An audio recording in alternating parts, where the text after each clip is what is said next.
دیکھو ٹونی، میری بات غور سے سنو۔ میں تمہیں آخری بار بتا رہا ہوں، بچے اسکول نہیں جائیں گے۔ آخر کیا کریں گے پڑھ لکھ کر؟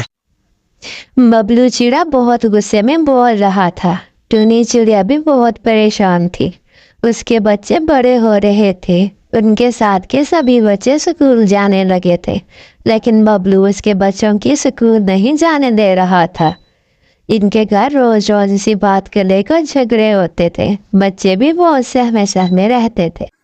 ماما ماما، آخر ابو کو ہماری پڑھائی سے کیا مسئلہ ہے؟ وہ ہمیں اسکول کیوں نہیں جانے دیتے؟ مینا نے اپنی ماں سے پوچھا۔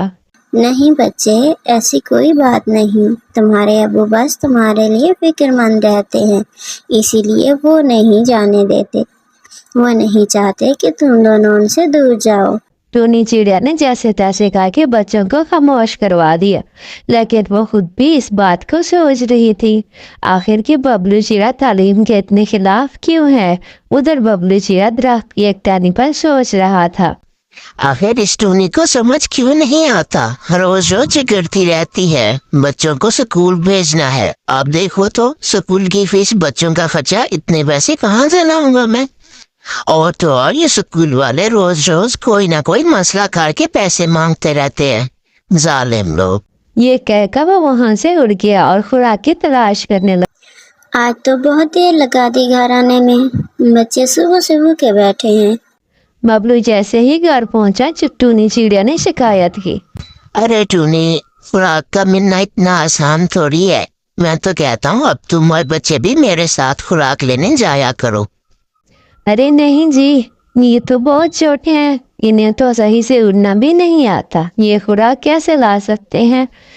یہ کہہ کر ٹونی اپنے بچوں کو خوراک دینے لگی اور ان سب نے مزے سے کھانا کھایا اور کھانا کھا کے بچے سو گئے۔ اگلی صبح ببلو چڑیا جیسے ہی گھر سے نکلا تو اس نے نیلو ٹیچر کو دیکھا، وہ اسکول جا رہی تھی۔ جیسے ہی نیلو ٹیچر کی نظر ببلو چڑیا پہ پڑتی ہے تو وہ اس کے پاس آ جاتی ہے۔ ارے ببلو، تمہارے بچے اسکول کیوں نہیں آتے؟ ان کی عمر تو ہو گئی ہے پڑھنے کی اب۔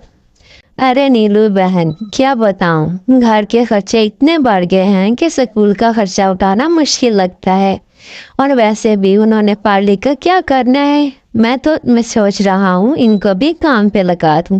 ارے نہیں ببلو، ہرگز ایسا مت کرنا۔ تعلیم سے بچوں کے اندر احساس، ہمدردی اور محبت کے جذبات پیدا ہوتے ہیں، اور وہ یہ سیکھتے ہیں کہ دوسروں کو خوشی کیسے دی جاتی ہے۔ میری مانو تو تم بھی اپنے بچوں کو اسکول میں بھیجا کرو، میں پرنسپل سے بات کر کے فیس کم کروا دوں گی۔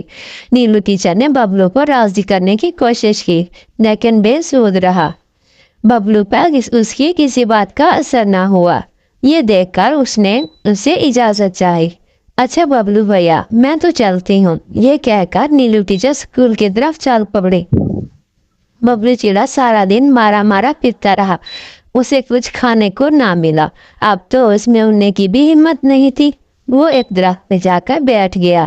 اسی درخت کے نیچے کالو کوے کے بچے کھیل رہے تھے۔ بچوں کے پاس کھانے پینے کی بہت ساری چیزیں تھی۔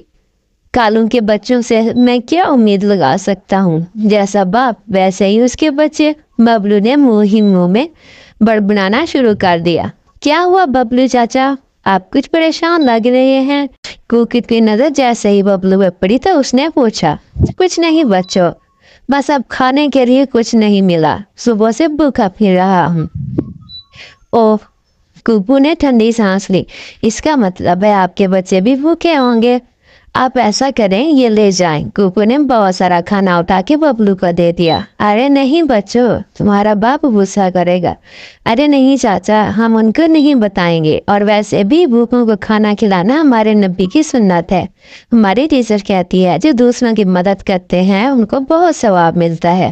ببلو یہ سن کر بہت حیران ہوا، اور وہ یہ سوچنے لگا کہ کالو کے بچے تو بالکل بھی کالو کی طرح نہیں ہیں، وہ نہ ہو یہ ان کی تعلیمی کا اثر ہے۔ میں بھی کل سے اپنے بچوں کو اسکول بھیجوں گا تاکہ وہ بھی ان بچوں کی طرح اچھے بچے بن جائیں۔ ببلو نے دل ہی دل میں فیصلہ کیا اور خوراک لے کر گھر کی طرف اڑ گیا۔